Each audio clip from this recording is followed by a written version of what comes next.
together, the two of you can do what's best for the team and create the most opportunity. And because he has put together the overall game plan, he's able to execute it or help you execute at a higher level. And so by following your coach's guidance, you can play with confidence, knowing that each step you take is part of a well thought out strategy. So why did I use that analogy? Because to me, God is like our coach. Okay, he sees the big picture. He's looked at the competition. He has looked at my talents. He looked at your talents, your abilities, and he's put together a game plan around what makes that happen and how you're able to walk that out. And what happens sometimes for us is we get so caught up in trying to make things happen ourselves that we stop trusting the coach and we start looking at what we see. Uh, Bill Wells used to always tell me, Martin, whenever you're looking at something, try to put it in perspective and context. And when you're in the middle of a game and you're competing and all that, you may not always have the right perspective, or you may not always put it in the right context. Same way in life, you may be so focused on where you're at in that moment that you're not really looking and putting it in the right context, or you may not have the right perspective. And that's what I want to spend the rest of this time, a few minutes on. And this is what was shared with me today. It says, relax and let me lead through this day. I have everything under control, my control. This is God speaking to me, maybe speaking to you now.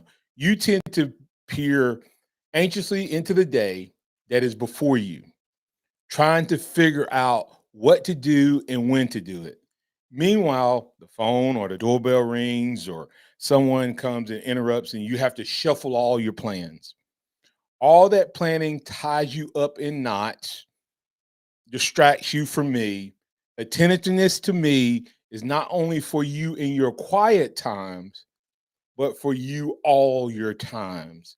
All the time, we're supposed to be attentive to what God is doing and leading. And it's hard to trust the coach when we're so anxious to try to make the play versus allowing him to guide us and call the right play. As you look to me, Jesus speaking once again, I show you what to do now and what to do next. So trust the coach. Vast quantities of time and energy are wasted in obsessive planning. I'm bad about that. I'm in this situation where I'm going through a job change and all of this, a career change. And so I'm planning, planning, planning. And God spoke to me today, do not lose sight of me during this time. Once again, God speaking, when you let me direct your steps, you are set free to enjoy me and to find what I have prepared for you this day. The Bible teaches us that we were created, we're his handiwork, and that he has prepared work for us to do. So God's not caught by surprise. He's not caught off guard. Yes, we make the plans and the scripture tell us that, but he gives the reply and he orders our steps. So it's so important that we not lose sight of the fact that we have to trust the coach. We have to look to the sideline. We have to look to the coach. We have to have our ears set to hear what he's saying and what play he's calling. Then we can go out and execute it. But if we try to execute and then control everything and get everybody else in the right place, then we'll find ourselves out of place, or we won't hear the coach's voice. And if we don't hear the coach's voice, then we can run the wrong play. And if we don't trust the coach, we may not execute the play to the best of our ability.